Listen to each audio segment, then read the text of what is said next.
We all know from watching Return of the Jedi that once Darth Vader was redeemed after killing the Emperor and through death was able to manifest himself as a Force ghost at the end of Return of the Jedi. But just how was Anakin able to do this is somewhat of a mystery, or perhaps even an inconsistency in Star Wars canon. So, before we discuss some of the possibilities to explain him appearing as a Force ghost, I will first touch on some of the canon requirements for becoming a Force ghost. Special Jedi training is required to appear as a Force ghost, and the knowledge required to become a Force ghost was only possible if you were a light side user. The Sith are unable to manifest the same way Jedi can after death, and such they pursue other paths that are completely divergent to that of a Force ghost.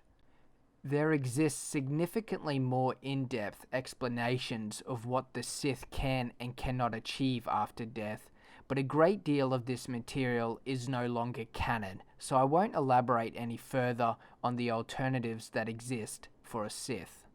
However, for a Jedi, it was possible through training to become one with the living Force and manifest as a Force ghost, and this is something we have seen from Yoda, Obi-Wan, Qui-Gon Jin, and Anakin.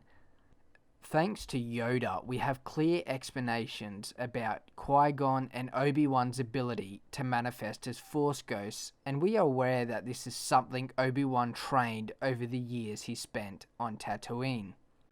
Before Anakin fell to the dark side, Obi-Wan was his master, and since Obi-Wan never learned the ability or knowledge of becoming a Force ghost until he went into exile on Tatooine, it is extremely unlikely Anakin knew or had ever learned this ability prior to his descent to the dark side. So how was a dark side user able to learn the ability of something that should only be possible for a Jedi? So, let's go back to the moment when Vader and Obi-Wan were dueling in Star Wars A New Hope. We heard Obi-Wan say to Vader, "If you strike me down, I will become more powerful than you can imagine." And soon after, he disappears, becoming one with the Force. We had also seen something very similar to this as Yoda dies later in the trilogy.